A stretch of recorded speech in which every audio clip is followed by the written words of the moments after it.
Bakit hindi ka nga ba naiintindihan kapag totoo ka? Hi guys, welcome back to Real Talk Hustle for today. Let's talk about truth.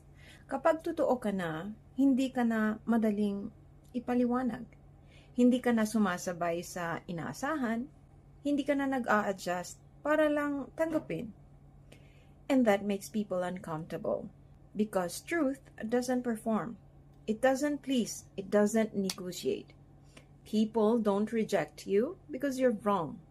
They struggle because your clarity exposes their confusion.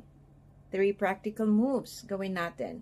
Number 1, stop over-explaining your truth. Itigil ang paulit-ulit na pagpapaliwanag sa mga ayaw talagang umintindi.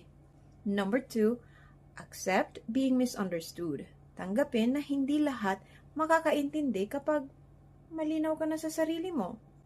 And number 3, stay rooted in integrity. Manatili sa totoo kahit walang validation o kasamang sumasang-ayon. Tandaan, hindi ka nawawala kapag hindi ka naiintindihan. Mas nakikita ka lang ng malinaw. I'm Catherine Eucor and you're watching Real Talk Hustle, where we turn pain into power.